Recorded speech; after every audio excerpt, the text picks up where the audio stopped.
Greetings student, welcome back to my channel. In this video we are going to start the topic fuel principle of management. As you know, we have already completed scientific techniques given by F.W. Taylor, and now start the fuel principle of management. So now let us start. Fuel principle of management. Different management experts have explained different principles on the basis of their research. Henry Fayol, a famous industrialist of France, has described 14 principles of management in his book Journal and Industrial Management. Right student कि different management expert ने जो different principles दिए हैं research के base पर, उन्होंने जो 14 principal किन्होंने दिए, हेनरी फ्योल ने दिए, जो कि एक फेमस इंडस्ट्रियलिस्ट थे फ्रांस के अंदर. उन्होंने 14 प्रिंसिपल ऑफ मैनेजमेंट के दिए अपनी book journal and industrial management book के अंदर. Right? Explain the difference between principle or element. He make it clear that the principle of management are fundamentally true and establish a relationship between cause and effect, while the element of management towards point its function. While presenting the principle of management, Fayol has kept two things in mind. First, the list of principles of management should not be long but should be suggested. कि जब भी कोई principal जो बनाया जाए तो two things mind में रखनी चाहिए. फर्स्ट, कि प्रिंसिपल जो है मैनेजमेंट की वो लॉन्ग नहीं होनी चाहिए, वो लॉन्ग ना होकर चाहे ओनली शॉर्ट हो लेकिन सजेस्टिव हो, सजेस्ट करें. Only those principles should be explained which become applicable in most of the situation. Secondly, the principle of management should be flexible. क्यों? Because it's applicable on human beings.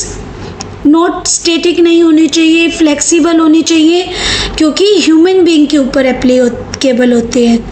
Right student, these 14 principles given by Fayol are as follows. Right कि classical school of management जो thought ने administrative theory जो provide की कि important link provide किया कि Taylor की जो सक्सेसनेस है फैक्ट्री प्लेस पर उन्होंने जो अपनी टेक्निक्स दी थी, ठीक है, वो बेस्ट मेथड बताए थे कि किस टाइप से वर्क को कर सकते हैं. Fair day work, differential wage rate system, functional foremanship. तो उसी तरह से हेनरी फ्योल ने एक्सप्लेन किया कि amount of manager work and what principle should be followed in doing this work.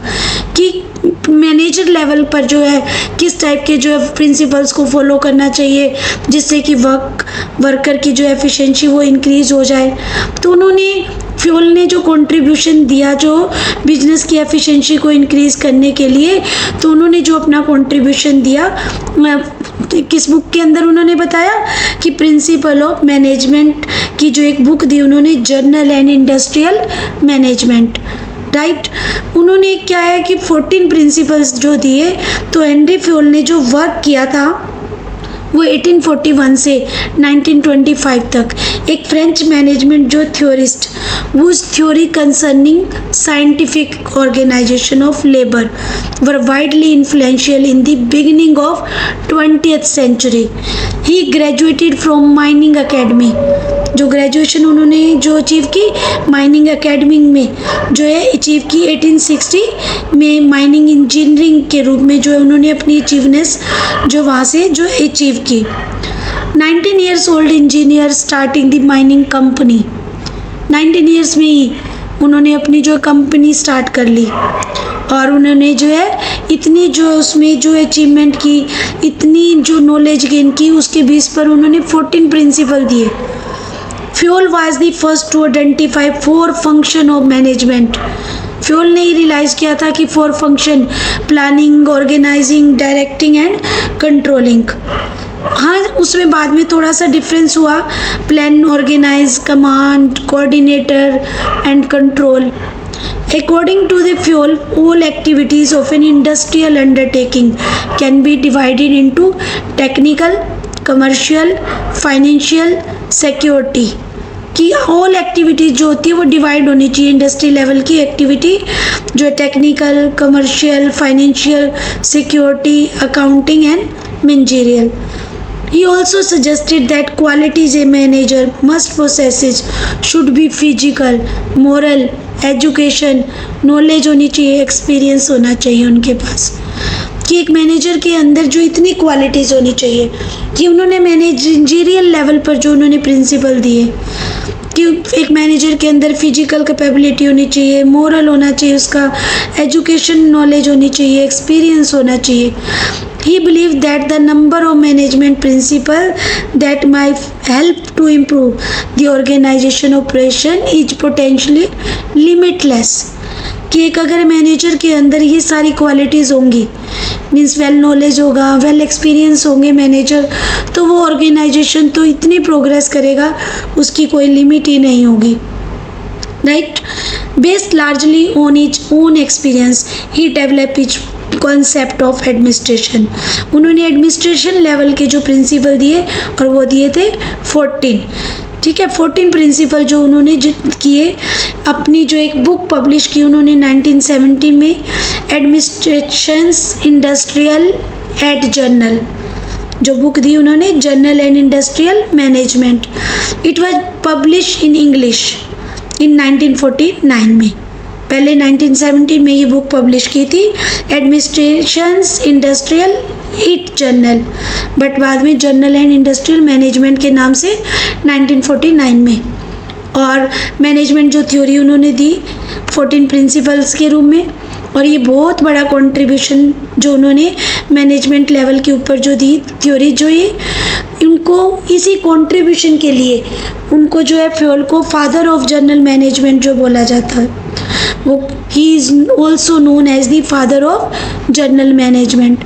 The 14 principle of management given by him are, first is division of work, कि work is divided into small task, job, काम जो है छोटी छोटी jobs में divide होना चाहिए। एक ट्रेन स्पेशलिस्ट जिस जॉब को करने के लिए जो परफेक्ट है वो परफॉर्म कर सकता है इजली, उसे वही वर्क देना चाहिए। तो उससे क्या होगा, स्पेशलाइजेशन आएगी। According to Fayol, the intent of division of work is to produce more and better work for the same effort. कि अगर हम सेम एफर्ट भी करेंगे ना, क्योंकि वो काम हमें आता होगा, हम वेल नोन है उस वर्क से, राइट स्टूडेंट, तो हम बहुत बेटर ढंग से उसे जो है परफॉर्म करेंगे। तो specialisation is the most efficient way to use human effort. तो स्पेशलाइजेशन आएगी वर्क के अंदर, वर्क जो एफिशिएंसी और एफिशिएंटली कंप्लीट होगा। Right student, in business work can be perform more efficiently if it is divided into specialised task each performed by a specialised और trained employee. कि business के अंदर जो हर वर्क जो एफिशिएंटली कंप्लीट होगा, अगर जो वर्क डिवाइड हो जाएगा टास्क में, कंप्लीट होल वर्क को फर्स्टली क्या करो, टास्क में डिवाइड कर दो, और फिर एक स्पेशलिस्ट जो पर्सन जिस वर्क को करने में बिल्कुल स्पेशल है उसे वही टास्क दो, तो वर्क क्या एफिशिएंटली और इफेक्टिवली कंप्लीट होगा।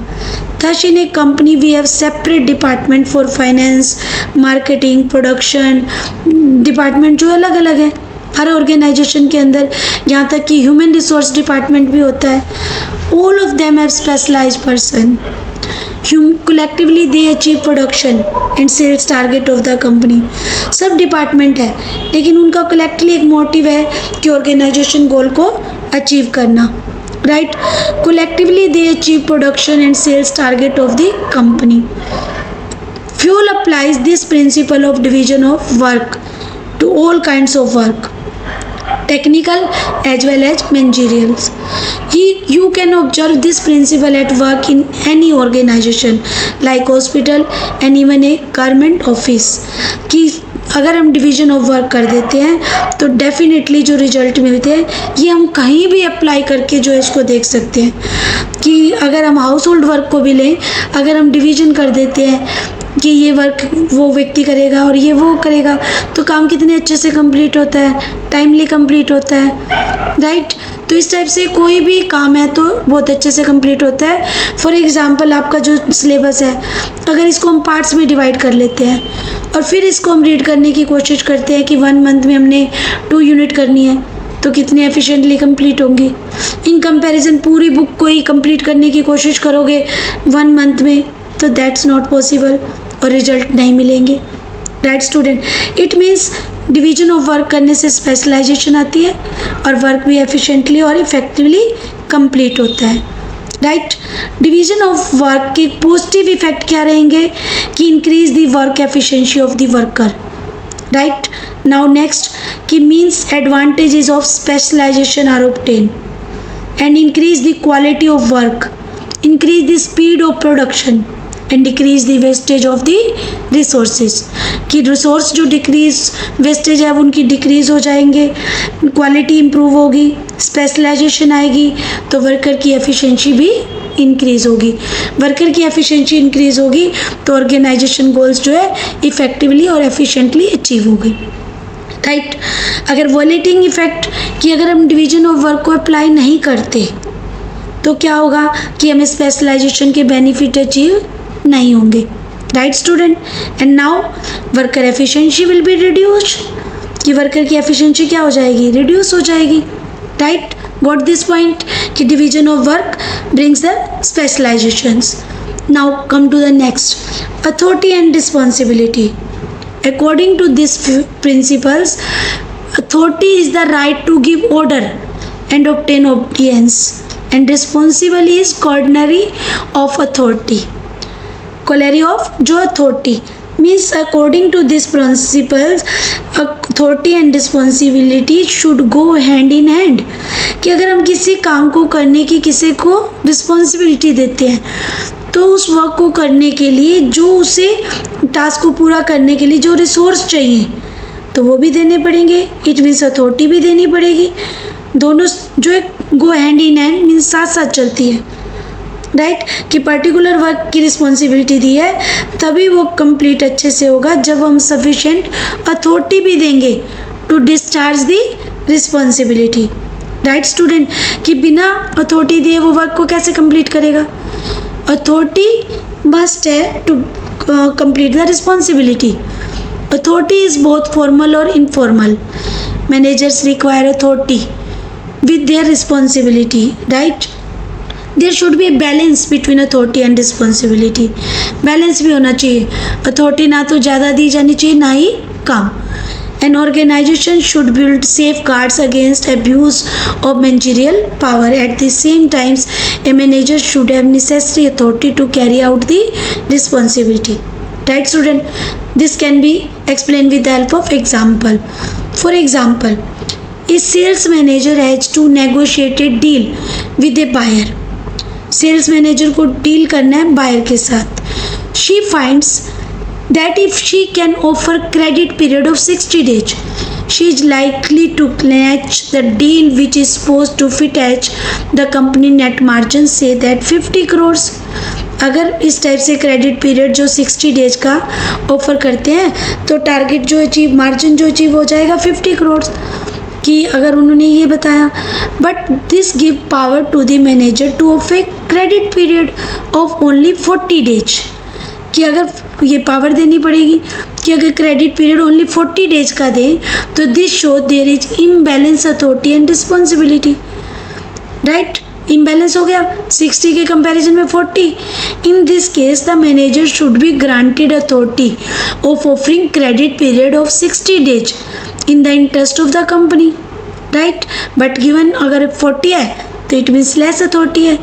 Similarly, the example, the management should not be given a power to offer a credit period of say 100 days, की अथॉरिटी बहुत एक्सटेंड कर दी, मीन्स 100 डेज क्रेडिट पीरियड की अथॉरिटी दे दी, because it is not required, इसकी ज़रूरत नहीं है। A manager should have the right to punish a subordinate for wilfully not obeying a legitimate order, but only after sufficient opportunity has been given to a subordinate for presenting his or her case. Means एक proper होनी चाहिए authority और responsibility के अंदर, जो एक balance होना चाहिए। राइट, अब अथॉरिटी और रिस्पॉन्सिबिलिटी के भी पॉजिटिव इफेक्ट होंगे कि first positive effect helpful in achieving the target and second increase in the confidence of the employees. Got this point student? Now violating effect क्या होगा? Wrong use of authority in case of authority more is given than is needed. अगर wrong authority दे दी जाएगी तो क्या होगी? उसका मिसयूज किया जाएगा, right? Now next, difficulty in achieving the target in case of less authority is given than needed. कि अगर जितनी ज़रूरत है उससे कम दी जाएगी तो काम ही नहीं पूरा होगा, टारगेट अचीव ही नहीं होगा, राइट स्टूडेंट? और decline the confidence of the employees. अगर टारगेट अचीव नहीं होगा तो क्या करेगा वो कॉन्फिडेंस जो एक वर्कर का है, एक एम्प्लॉय का है, उसको क्या करेगा? डिक्रीज कर देगा। Got this point student? Now come next, discipline means अनुशासन। Discipline is the obedience of organization rules and employment agreement.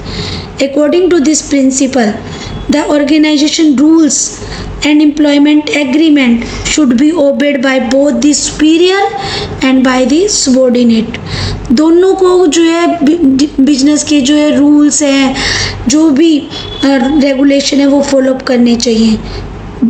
Those rules and principles which are necessary for the successful working of the organizations, कि जो rules procedures जो है employment agreement है तो वो employer को भी फुलफिल करना चाहिए, पूरे करने चाहिए, और उन डिसिप्लिन्स को सुपीरियर्स को भी फुलफिल करना चाहिए और एम्प्लॉयज़ को भी। According to Fayol, discipline require good superiors at all levels. Clear and fair arrangement होगा कि अगर जो डिसिप्लिन वर्क करेंगे तो क्या होगा? सब काम अच्छे से होगा। Sports management and labour union have enter into an agreement where worker have agreed to put in extra hour without any additional payment to revive the company out of loss. कि अगर इस type का जो है management है, labour union जो एक agreement sign करते हैं कि वर्कर एक्स्ट्रा काम करने के लिए एग्री होंगे। क्यों करेंगे? क्योंकि वो ने जो है लॉस को पूरा करना है, जो कंपनी को जो लॉस हुआ है, और एक्स्ट्रा जो आवर्स जो वर्क करेंगे उसकी कोई पेमेंट नहीं दी जाएगी, right? In return the management has promise to increase wage rate of workers when this mission is accomplished. इसके साथ जो है मैनेजमेंट को भी प्रोमिस करना चाहिए कि वो वेज रेट बढ़ा देंगे जब ये मिशन जो है, जब ये लॉस जो है बिजनेस का पूरा हो जाएगा। Discipline when applied would mean that worker and the management both honor and their commitment with the worker are fulfilled without any जो prejudice towards one another। जो भी आपने वर्कर के साथ जो है कमिटमेंट किया है सुपीरियर्स ने, तो वो कंप्लीट होने चाहिए, राइट? इसका पॉजिटिव इफेक्ट क्या होगा? A discipline organisation has a better reputation among the people, right? Now next, increase the efficiency of employees. Now better labour management relation, right student? And violating effect क्या होगा? Height of disorder, कि अगर discipline work नहीं होगा तो disorder होंगे work. Decline the reputation of the organisations, decrease the efficiency of employees, right? Decrease the confidence of the employees, right student? Got this point? And next is unity of command. According to these principles of unity of command, an individual employee should receive order from only one superior at a time, right? एक समय में एक ही superior से उसे order मिले। That employee should be answerable only to that superior, और वो जो subordinate है उसी superior के प्रति क्या हो? accountable हो, answerable हो, right? ये जो है हम एक डायग्राम से भी शो कर सकते हैं कि एक तरफ तो हम क्या है, एक मैनेजर के अंदर जो है 3 सबॉर्डिनेट लगा दें, राइट? और एक रॉन्ग अप्रोच बना दें कि 2 मैनेजर हैं और सबॉर्डिनेटर 3 हैं। कभी वो उसे मैनेजर फर्स्ट को जो है आंसरेबल होगा, कभी मैनेजर सेकंड के लिए आंसरेबल होगा, तो वर्क में क्या होगा? अच्छे से कंप्लीट नहीं होगा। वर्कर के अंदर भी कन्फ्यूजन रहेगी कि उसे अपना वर्क कर किसको सबमिट करवाना है, राइट?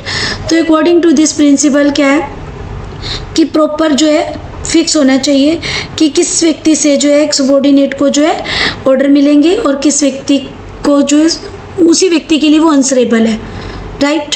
तो इस टाइप से जो है एक यूनिटी ऑफ कमांड होना चाहिए, right. This is to prevent confusion regarding task to be done. तो कन्फ्यूजन को दूर करेगा।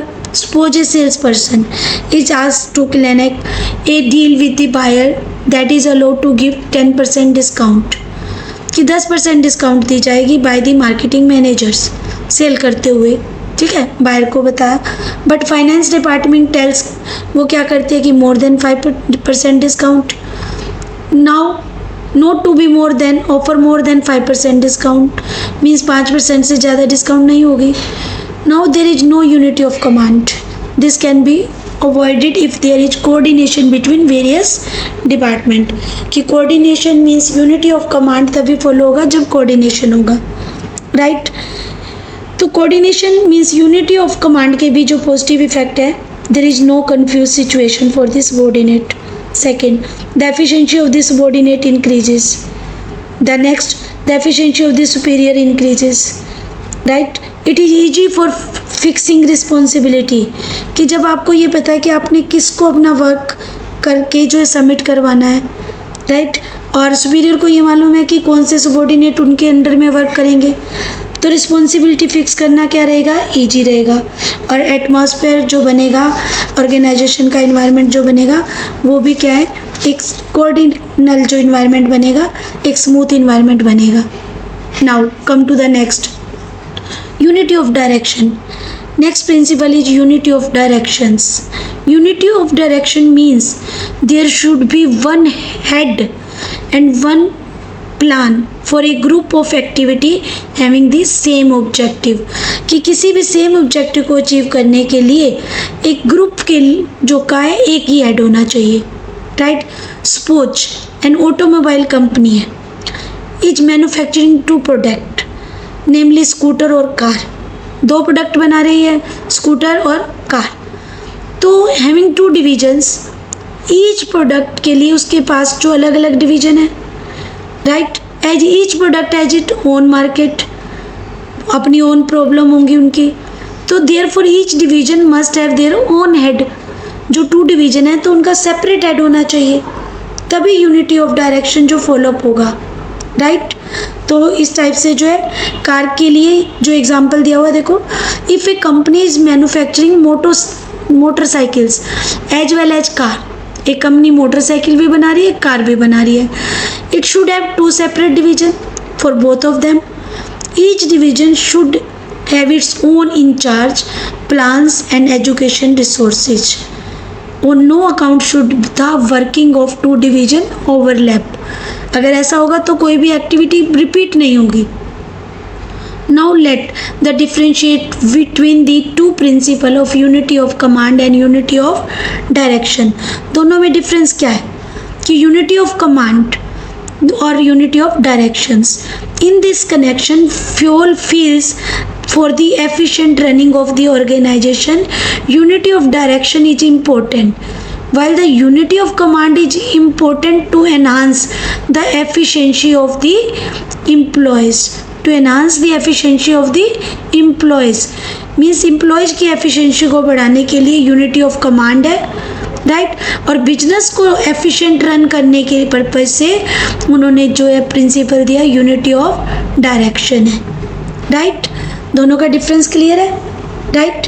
कि यूनिटी ऑफ कमांड के अंदर जो प्रिंसिपल्स को है, एवरी एम्प्लॉयज़ को ऑर्डर मिले ओनली एक मैनेजर से, at that time he should be responsible for that manager only, right, but unity of direction principle according having similar objective should be completed under the supervision of one person, and there should be one plan of action and such of one type of activity, right. Now come to the next, subordinate of individual interest to general interest. According to this principle कि the interest of organization should take priority over the interest of one individual employee. कि अपनी organisation के interest को preference देनी चाहिए individual interest को preference देने के कंपैरिजन में, राइट। फॉर एग्जाम्पल, इस हर जो इस प्रिंसिपल के साथ उसका एग्जाम्पल है, तो केस स्टडी जो क्वेश्चन होंगे वो एग्जाम्पल्स के बेस पर भी जो मेंटेन की जाती है, राइट। तो आप अच्छे से एग्जाम्पल को भी माइंड में रखेंगे कि इस एग्जाम्पल को हमने किस प्रिंसिपल से रिलेट किया था, right student. Now for example, a purchase manager of a company has to purchase 100 tons of raw material, right? His son happens to be a supply along with other supply in the market.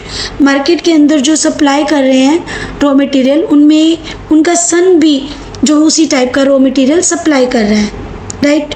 The manager purchase the raw material from the firm of his son at a rate higher than the market rate. तो जो product raw material जो purchase करना था वो अपने बेटे से purchase कर रहे हैं, राइट, लेकिन हाई रेट पर। This will profit the manager personally but the company will incur heavy loss. The situation is undesirable, right student. Means उन्होंने अपने पर्सनल इंटरेस्ट को प्रेफरेंस दी, उन्होंने जो ऑर्गेनाइजेशन इंटरेस्ट को नहीं देखा, राइट।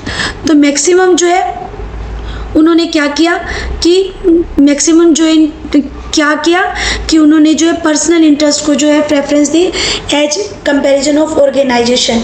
तो इस टाइप से उन्होंने जो है रॉन्ग किया, अपना पर्सनल इंटरेस्ट उन्हें नहीं देखना चाहिए, ऑर्गेनाइजेशन का इंटरेस्ट देखना चाहिए। इन अनदर सिचुएशन में इंडिविजुअल जो एम्प्लॉई है may demand some concession which is not admissible to any other employees like working for less time, right. In all this situation, the interest of the group company will just supersede the interest of any one individual। कि group का जो interest है जो preference देनी चाहिए, ना कि individual, right. इसके भी हम पॉजिटिव और नेगेटिव इफेक्ट करेंगे। Positive effect, observing humanity, right. अगर ऐसा नहीं करता वो तो ह्यूमैनिटी को वो ऑब्जर्व करेंगे हम। Second, everybody profits in the profit of the company, कि जब कंपनी के प्रॉफिट होंगे तो सबको अपने आप प्रॉफिट हो जाएंगे। Third, organization objective easily achieve. Fourth, coordination बनेगा इंडिविजुअल और ऑर्गेनाइजेशन ऑब्जेक्टिव के अंदर, राइट। और वॉलेंटिंग इफेक्ट क्या रहेगा? वॉलेंटिंग इफेक्ट रहेगा कि आपस में जेलसी इंक्रीज होगी, राइट। ह्यूमैनिटी बिल्कुल वॉयलेट हो जाएगी और lack of coordination between the individual and organization objective, right student. This is the difference between unity of command and unity of direction. Sometime 3 mark question given in your exam कि what are the difference between unity of command and unity of direction. The first, on the basis of meaning, one subordinate should receive order from and should be responsible to only one superior, right student. Or unity of direction means each group of activity having same objective must have one head and one plan, right. Now on the basis of aim, it prevents dual subordinate. Unity of command के अंदर कि subordination जो dual subordination को ये prevent करता है। और unity of direction, it prevents overlapping of activities, क्यों एक्टिविटी बार बार कई बार रिपीट हो जाती है और इसकी जो प्रिवेंशन होती है यूनिटी ऑफ डायरेक्शन में कि एक्टिविटी जो सिंगल टाइम ही जो होती है बार बार जो है रिपीट नहीं होती। Now third, implications.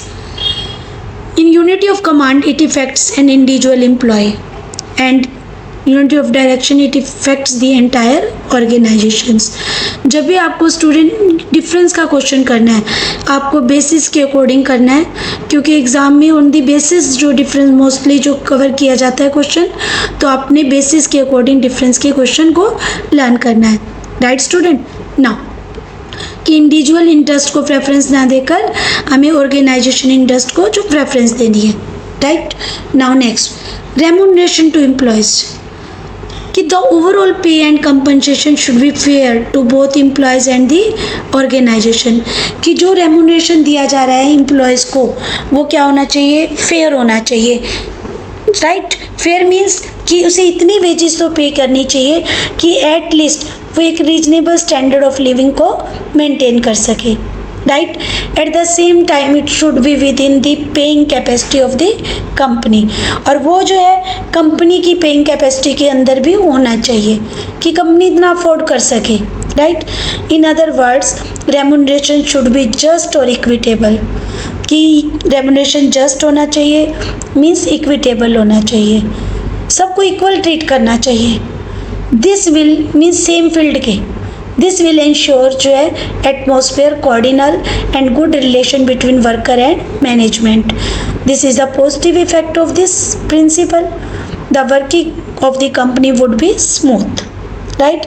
अगर रेम्यूनरेशन जो है हम जो रीजनेबल रेम्यूनरेशन देंगे तो उसके पॉजिटिव इफेक्ट क्या रहेंगे? Increase in the encouragement and the satisfaction of the employees. Now decline in the labour turnover rate. कि अगर एक लेबर जो है सेटिस्फाई है अपनी वेज रेट से तो वो उसे छोड़ के जाने की सोचेगा भी नहीं. राइट. उसी में वर्क करेगा सेटिस्फैक्टरी. नाउ वॉलेटिंग इफेक्ट क्या होगा? Decline in the encouragement and satisfaction of the employees. Now next, increase in the labour turnover ratio. Got this point, student? Now come to the next principle, centralization and decentralizations. Centralization or decentralizations.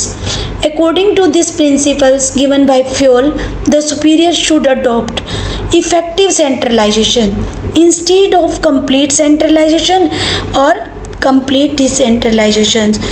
Fowle कहते हैं कि एक effective centralisation होना चाहिए, complete centralisation होना चाहिए. ये नहीं हो कि आप बिल्कुल या तो सेंट्रलाइजेशन का डिसेंट्रलाइजेशन का फर्स्ट मीनिंग क्लियर करो.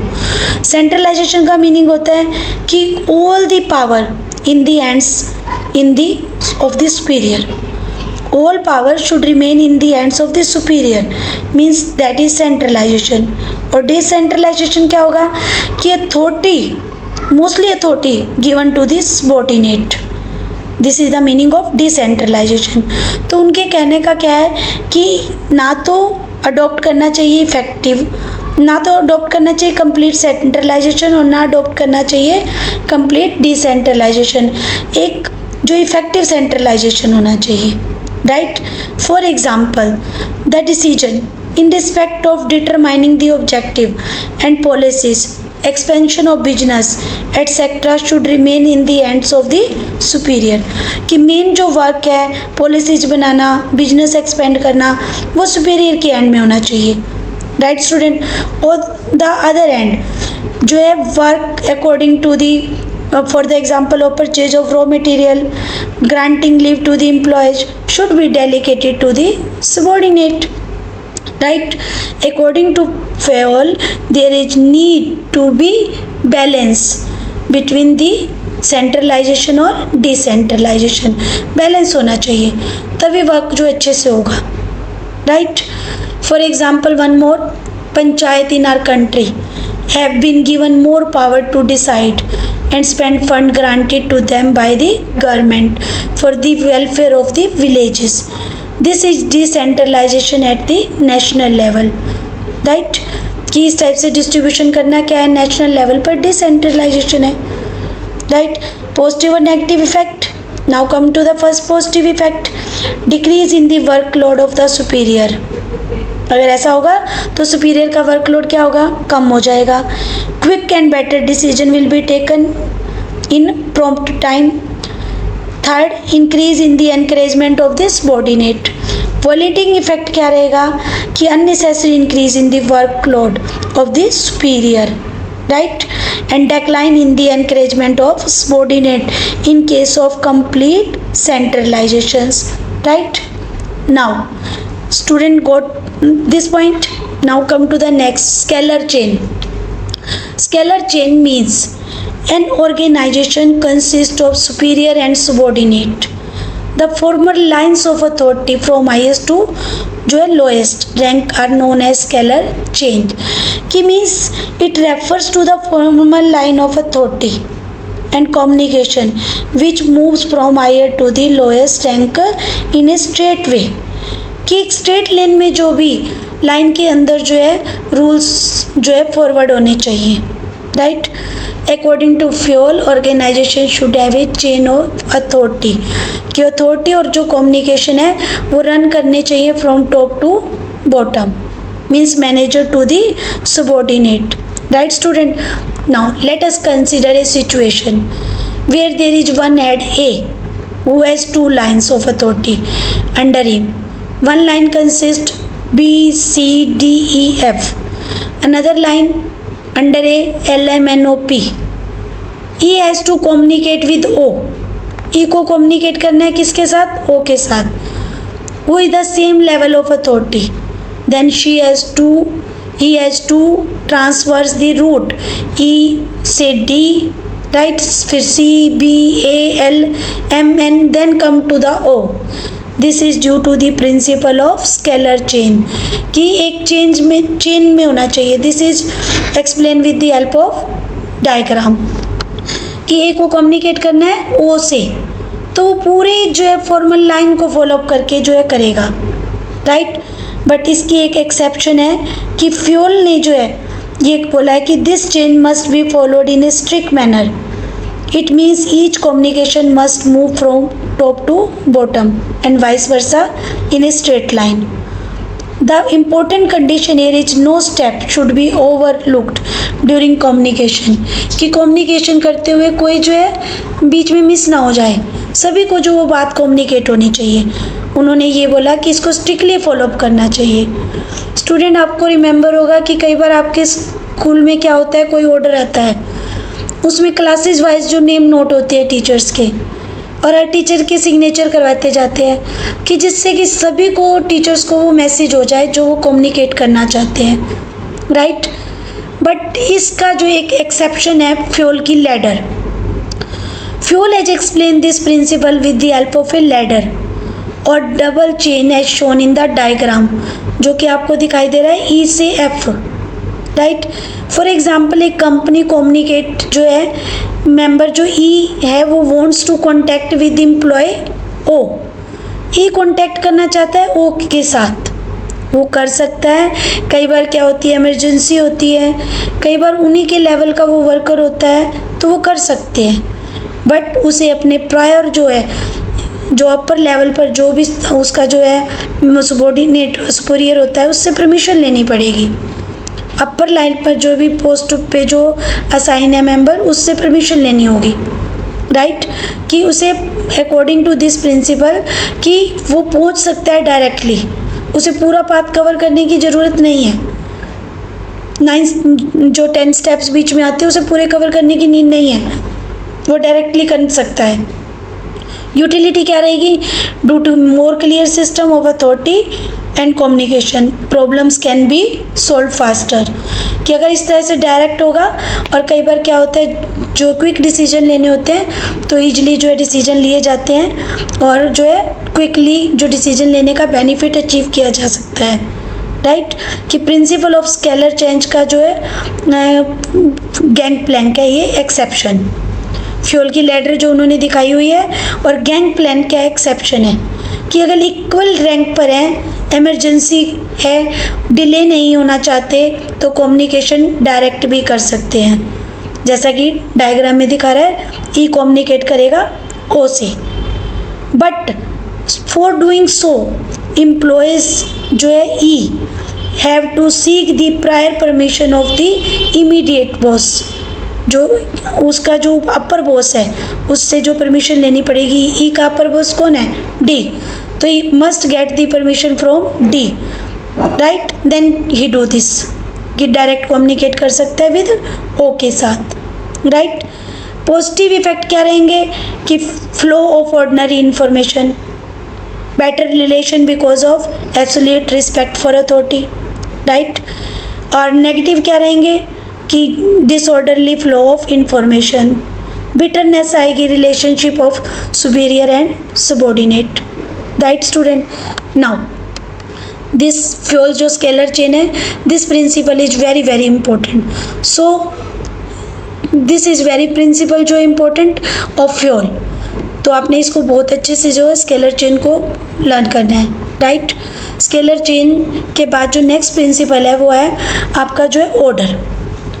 ऑर्डर मीन्स कि according to Fayol people and material must be suitable place at appropriate time for maximum efficiency.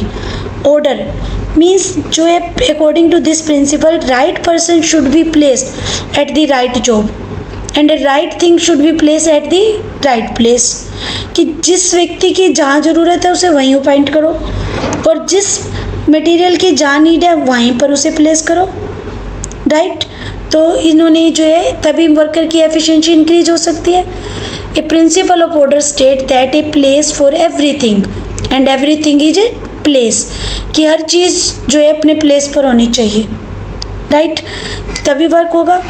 Essentially means जो सबॉर्डिनेट को वर्क करने के लिए नेसेसरी है वो मटेरियल उसे वहीं वर्क प्लेस पर मिलना चाहिए, तो वर्क करने में कोई हिंड्रेंसेस नहीं आती, एक्टिविटी जो है स्मूथली कंप्लीट होती है, प्रोडक्टिविटी इंक्रीज होती है, एफिशिएंसी इंक्रीज होती है। इट मीन्स पॉजिटिव इफेक्ट होंगे, complete utilization of material and human resource. Now no loss of time in tracing the resources in need of time, कि टाइम डिवोट होता है जो रिसोर्स को ढूंढने में वो सेव होगा, बेटर डिसिप्लिन बनेंगे। और वॉलेटिंग इफेक्ट क्या होगा, misuse of resources, height of disorder. Now come to the next principle 11, equity. कि equity means according to this principle the manager should treat their subordinate as fairly as possible so they develop a feeling of dedication for their work, कि employees को इस तरह से treat करना कि उन्हें इस टाइप से लगे कि वो बिल्कुल अच्छे से उनके साथ जो है सबॉर्डिनेट के साथ अच्छे से ट्रीट करेंगे, तो क्या होगा, एक डेडिकेशन आएगा उनके वर्क में, वो काम को अपने मन से अच्छे से करने की कोशिश करेंगे। For example, a labour complete 10 unit of goods in a day, one labor complete 10 units of goods in a day. Another labor who happens to be a relative of the superior complete 8 unit, but both they get equal remuneration. This violate the principle of equality. The second labor should get the remuneration जो है less remuneration than the first one. But यहाँ पर क्या किया जा रहा है, equal treat, तो डिवोशन लॉयल्टी नहीं आएगी उनके अंदर। Fayol does not rule that use of force sometimes, rather he says that lazy personal should be dealt with sternly and send the message that every one is equal in the eyes of management. कई बार होता है ना, message भेजा जाता है कि management की आइज में तो सब बराबर है, तो कोई लेकिन किसी भी सेक्स का और रिलीजन, लैंग्वेज, कास्ट, नेशनलिटी का, वो सब इक्वल ट्रीट होते हैं। तो इस टाइप से उन्हें इक्वल ट्रीट करना चाहिए, ना कि इस टाइप से पार्शियलिटी कि वो अपना नोन है तो उसको ज़्यादा लेबर दे दी जाए, राइट। तो इसके भी पॉजिटिव इफेक्ट क्या होंगे, एम्प्लॉय सेटिस्फाई रहेंगे कि उन्हें जो सैलरी वर्क के अकॉर्डिंग मिलेगी, तो क्या होगा, एम्प्लॉय सेटिस्फाई रहेंगे, एफिशिएंसी इंक्रीज होगी, राइट, एफिशिएंसी इंक्रीज होगी। और जो है skill employees try to improve upon their skill, right. और वॉलेटिंग इफेक्ट क्या होगा, dissatisfaction create for the skilled worker, कि स्किल्ड को भी अनस्किल्ड के बराबर मिलेगी लेबर, तो क्या होगा, उसको डिससेटिस्फैक्शन मिलेगी, right. Equal opportunity are available for everyone in such company to rise. We find India born CEO such as Rajat Gupta who heads multinational like जो मैकेंसी इनिक, जो है बोर्न अमेरिकन अरुण जो Sarin has become CEO of Vodafone limited, a British telecom majors. Means equality रहनी चाहिए, equal treat करना चाहिए, तभी result मिलेगा और तभी जो ऑर्गेनाइजेशन गोल को अचीव किया जा सकता है। Now 12th, stability of personal. According to this principle there should be stability of tenure. Tenure means time period of the employees so that work continue efficiently. Employees turnover should be minimized to obtain organizational efficiency. कि अगर worker को ये लगेगा कि वो stable है, उसकी जो है जॉब बनी रहेगी, तो वो क्या करेगा, उसकी एफिशिएंसी अपने आप इंक्रीज होगी क्योंकि सेटिस्फाई काम करेगा, राइट। अगर उसे ये लगेगा कि उसे कभी भी वर्क से हटा दिया जाएगा तो वो वर्क अच्छे से नहीं कर पाएगा, ना ही उसका मन लगेगा, राइट। तो इक्वल जो ट्रीट करने के साथ साथ उसको स्टेबिलिटी भी मिलनी चाहिए, राइट, कि स्टेबिलिटी काम करते हुए जो पहले उसे जो रियलाइज़ होगी तो क्या होगा कि वो काम को अच्छे ढंग से करता रहेगा, क्योंकि उसमें मालूम है कि कोई रोंग भी हो जाएगा तो उसको हटाया नहीं जाएगा बल्कि उसका सिखाया जाएगा। Personal should be selected and appointed after due in long procedures, but once selected they should be kept at their position for a minimum fixed tenure. कि एक फिक्स टेन्योर तक उनकी स्टेबिलिटी होनी चाहिए. They should have stability or tenure. They should be given reasonable time to show result. उन्हें reasonable time देना चाहिए अपने रिजल्ट को शो करने के लिए. इसके भी positive effect, confidence increase of the employees, it increase the reputation of the company. Third, skilled worker are inclined towards the company. And fourth, less expenses on training. क्या आप बार बार वर्कर जो आपके छोड़ के नहीं जाएंगे तो न्यू अपॉइंट नहीं करने पड़ेंगे. फर्म की जो कॉस्ट सेव रहेगी इस बात पे जो कॉस्ट करनी पड़ती, और जो है ट्रेनिंग का भी बार बार अरेंजमेंट नहीं करना पड़ेगा. राइट. और वॉलेटिंग इफेक्ट क्या रहेंगे कि atmosphere of disbelief for the employees. Right. Good workers leave company. Right. Employees suggestion system encourage initiative among training managers. कि अगर जो है सजेशन सिस्टम को जो है एम्प्लॉयज़ जब सजेशन देते हैं तो वो क्या करता है, इनक्रेज करता है एम्प्लॉय को, मैनेजर को भी इनक्रेज करता है. ठीक है. और जो इसको लगता है कि वो ऑर्गेनाइजेशन उन्हीं की है और भी अच्छे से वो वर्क करते हैं. Right. Now last two are remaining and now come to the 13, initiative. According to this principle, employees of the organization must be given an opportunity in making an executive plan. Workers should be encouraged to develop and carry out their plans for improvement according to fuel. Initiative means taking the first step with self-motivation. It is thinking out and executing the plan. It is one of the traits of an intelligent person. Initiative means कि उनके काम करने की जो पहल करने की जो है अक्षमता को जो है इम्पोर्टेंस देना. ठीक है. उन्हें जो प्लान जब बनाए जा रहे हो तो उन्हें इनिशिएट करना कि वो भी सजेशन दे. तो उसके भी क्या पॉजिटिव इफेक्ट रहेंगे कि increase in the thinking power of the employees. जब उनसे सजेशन मांगे जाएंगे, सजेशन पूछे जाएंगे तो क्या है, उनकी जो थिंकिंग पावर है वो इंक्रीज होगी. Right. Cooperation of the employees in implementing decisions. And violating effect क्या रहेगा, decline in the thinking power of the employees. Now next, N atmosphere of the non corporations. Right. And initiative means कि उनमें हमेशा जो है इस type की जो है भावना डालनी चाहिए कि उनकी सजेशन की इम्पोर्टेंस है. Good company should have an employee suggestion system where have initiative suggestion which result in substantial cost, time reduction and should be rewarded. कि जब वो अच्छे सजेशन दे तो उन्हें रिवॉर्ड भी दिया जाए जिससे कि उन्हें लगे कि उनकी सजेशन की इम्पोर्टेंस है. Right. Then last is esprit de corps. Last principle means कि एस्पिरिट जो है डी कॉर्प्स मीन्स मैनेजमेंट को क्या करना चाहिए. According to this principle, a manager should continuously make effort to develop a team spirit among the subordinate. To do this, he or she should use the word we instead of I during the conversation with subordinate. कि जब भी वो subordinate के साथ जो भी communication करें तो we वर्ड यूज़ करें instead of I. Right. Conversation करते हुए वी वर्ड यूज़ करें तो जिससे कि एम्प्लॉयज़ को क्या लगेगा कि ये ऑर्गेनाइजेशन उनकी अपनी है. Right. For example, a manager should always say that we will do this work instead of I will do it. Right. The behaviour of a manager will keep alive the spirit of cooperation among the subordinate. Right. और इसके भी positive effect क्या रहेंगे, motivation to work with team spirit. Second one is easy to achieve objective. And third is sweet relationship will form. Sweet relationship बनेंगे जब वो we use करेंगे, means organisation में शो अप करेंगे कि हम तो है एक दूसरे के लिए हैं. राइट. तो इस टाइप से जो है उनका जो है आपस में रिलेशन जो बनेगा वो अच्छा बनेगा. Right. This is the principle of Spirit de corps. और वॉलेटिंग इफेक्ट क्या था कि किल टीम स्पिरिट. कि अगर वो ऐसा नहीं करेंगे तो उनमें टीम स्पिरिट की जो भावना नहीं रहेगी और difficulty in achieving objective.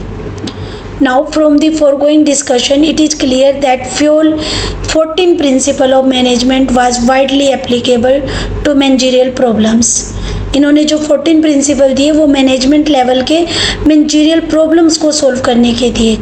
Right, they have cast a profound impact on management thinking today. But with the change of environment in which business is done, the interpretation of these principles has changed. For example, authority and responsibility meant empowering of managers, but now it means empowerment of employees because of flat organization structure that are gaining ground. कि जो ये proper होने चाहिए, जो आज जो interpretation बढ़ गई है बिजनेस लेवल में इन्वायरमेंट की, तो उस वजह से क्या है कि जैसे अथॉरिटी और रिस्पॉन्सिबिलिटी है तो इसका meaning empowering of managers, but now it means empowerment of employees because of flat organization जो स्ट्रक्चर बन गया है. राइट, तो we are now in position to understand the current connotations of Fayol principles discuss in the company books. कि उसके बाद जो हम इनकी जो है कंपैरिजन भी करेंगे.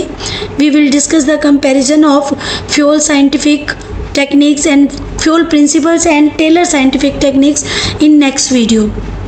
And these are the 14 principles of fuel. 14 principle fuel are very very necessary and every जो है time in half yearly and maybe जो है S7 exam these principle will come. So read and learn carefully and thanks for have a nice day.